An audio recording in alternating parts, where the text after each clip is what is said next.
There has been so far a 2-week ceasefire between Iran and the United States. The ceasefire is supposed to end tomorrow. And right now, the Americans have gone to Islamabad to negotiate a possible peace treaty. The Iranians may go, they may not go, we don't know yet. It is entirely possible that the Iranians will go to Islamabad, and it's entirely possible that they will negotiate a ceasefire, a peace treaty that ends the war. But unfortunately, this war will not end. So a lot of people believe that this war, it is just because Donald Trump has decided to go to war with Iran for whatever reason. But that's not true. This war in Iran is actually part of a larger strategic vision that the United States has to maintain its empire. Okay? And today I want to explain why that is the case and how this war will progress. But first, I want to look at some recent events from these past 2 weeks.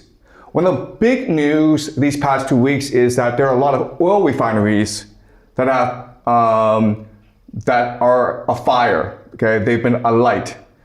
So even as the world is being cut off from 20% of energy from the Middle East, there are lots of oil refineries that are being destroyed. Okay, so this is from Russia, and this is actually Russia's largest oil refinery. As you can see, it is pretty extensive, okay?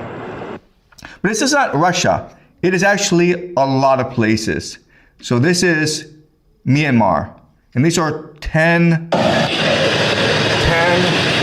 oil tankers.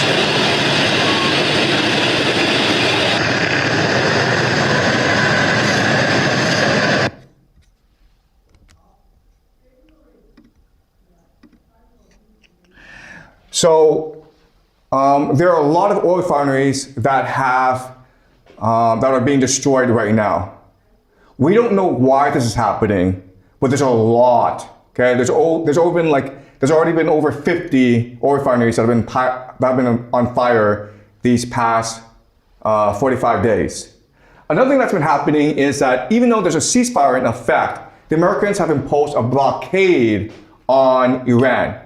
And the Americans have escalated the situation by boarding and basically taking over an Iranian ship returning from China, okay? So let's just look at some of the footage.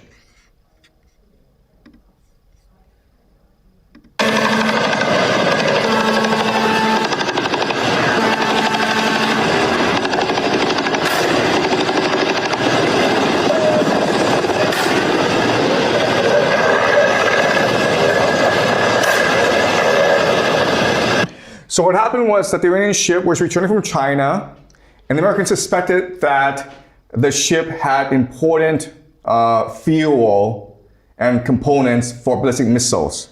The Americans tried to board the ship. The ship would not stop. The Americans fired at the engine, and then they boarded the ship with special forces. Okay? And this is what would be considered an act of piracy. And before the Secretary of War, Peter Hegseth, he before complained that you have to let ships freely navigate in the seas. But he's also said that it's perfectly okay for the Americans to steal ships. Okay. To be clear, threatening to shoot missiles and drones at ships, commercial ships that are lawfully transiting international waters, that is not control. That's piracy. That's terrorism. Certainly Venezuela. Okay, so you understand. So the fact that Iran has closed off the Strait of Hormuz and threatened to attack ships with drones and ballistic missiles, that is wrong. That is piracy. Unless the Americans do this, okay? Unless the Americans do this. Venezuela is taking notice of that, and it continues because 2 oil tankers, 2 overnight, were seized by the United States of America, stateless or sanctioned, because the oil blockade, the quarantine of oil out of unsanctioned or sanctioned or stateless vessels continues. That leverage will continue as Secretary Rubio outlined. So, as you've seen today. Okay, so does that make sense?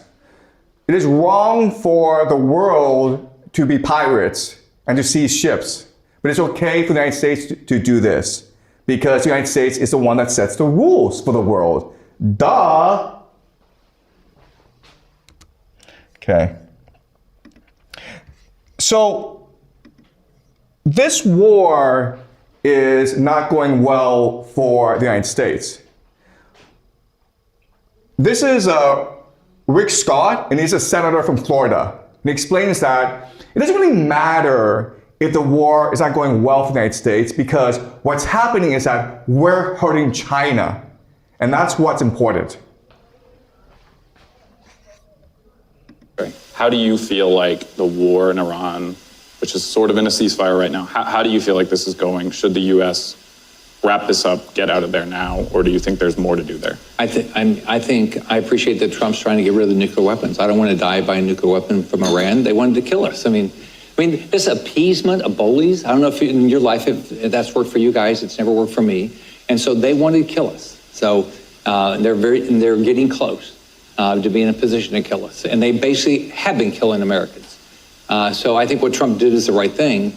Now, I think he has to get them in a position that they don't have the ability to do nuclear weapons or ballistic missiles. I think that's where we have to go. I don't know what the right approach is going to be. I think blocking the Strait of Hormuz is fine from my standpoint. If no oil ever goes to China again and their economy is destroyed, that would be a really wonderful day for me. Okay, do you guys understand? The Americans may lose this war, but if the end result is that China no longer gets any oil from the Middle East and the economy is destroyed, it's worth it. All right? Okay, even now, even at this late stage, we're about 50 days into this war, the Americans have yet to explain why this war started in the first place. So this is Karen Leavitt, and she was asked by a reporter again why this war started. And this is her response. He said yesterday for the first time that he had to strike Iran because he believes that Iran was going to strike U.S. targets within 7 days. And then he bumped that down later to 3 days. Where is he getting that? Well, that's not the first time the president has said that he chose to launch Operation Epic Fury because he felt as though Iran was going to strike the United States and our assets in the region first. Again, I addressed this in the last briefing. This was a feeling the president had based on facts provided to him. So it was a feeling based on facts, okay? That's why Trump started this war. Trump himself has given conflicting signals. He said that this war is going to end soon. He's also said that this war is going to continue. All right, so he changes every day. News 20 minutes ago, but it seems to be going very well in the Middle East with Iran. We'll know over a little period of time. We're negotiating over the weekend. And as you know, we have the blockade. The blockade's been very successful. And of equal success has been the 5 weeks before the blockade. The combination was pretty lethal, I would say. So we're going to be knowing very shortly. So he's saying this war is going great. We should have a ceasefire soon, okay? And then maybe an hour later, he's like, oh, I think I need to drop bombs on Iran. So there's a lot of conflicting signals coming from Trump. And what I want to show you today, what I want to argue to you today is that you have to ignore these signals and focus on the larger American strategy in this war. And once we understand the strategy, then it's very easy for us to understand how this war will progress over the next few years, okay? Because this war is not going to end soon. It won't be a few months, it'll probably be a few years. And quite honestly, it may take 10 or 20 years. Okay, so let's look over some more news. So as I mentioned previously, oil refineries are getting sabotaged, either by accident or purposefully. What this tells us is that in the past 45 days, there have been at least 45 recorded incidents around the world of oil refineries being set on fire. Okay, so Iran was bombed by the Israelis, and then the Israelis responded by attacking Qatar. Russia is being attacked by Ukraine, and the big one is that in Australia, in Geelong, one of the refineries was set on fire, and they claim it was an accident. This is important because Australia is not at war, but Australia needs a lot of oil. Okay, so right now Australia is in a lot of trouble. Romania, Bucharest has been hit. India has been hit. Myanmar has been hit. Okay, so all around the world, there are these fires going on, destroying the world's oil supply. So why is this happening? And who's doing this? We don't know. And quite honestly, we may never know. But to figure out the answer, you always ask yourself, who benefits, right? And you always look at three things: means, motive, and opportunity. And so from this, you could figure out that the majority of these fires are being deliberately set in order to reduce the world's oil supply. And the people who can do this, the people who benefit from doing this, are the Russians or the Americans, okay? One of these two. It's probably both, but we don't know for sure yet. All right.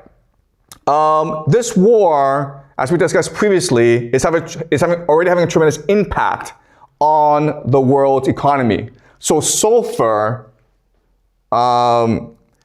has risen in price by 57%.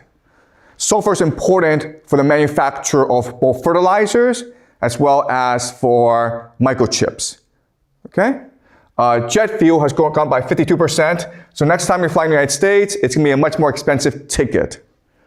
Urea is important for fertilizer, diesel, gasoline, fertilizer. So basically, food and energy, their prices have gone way up. Okay? Donald Trump makes a statement saying that the Iranian flag cargo ship Tosca has been boarded by the Americans. Okay? And Donald Trump continues to threaten the Iranians and say that if you continue to close off the Strait of Hormuz, then we will negotiate with bombs, basically. All right?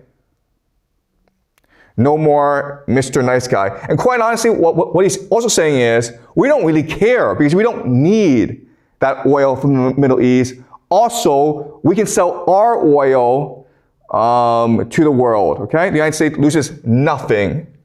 In fact, many ships are headed right now to the US, Texas, Louisiana, Alaska to load up compliments of the IRGC. We just want to be the tough guy. All right, so we're the ones benefiting from this war. So we have nothing to worry about.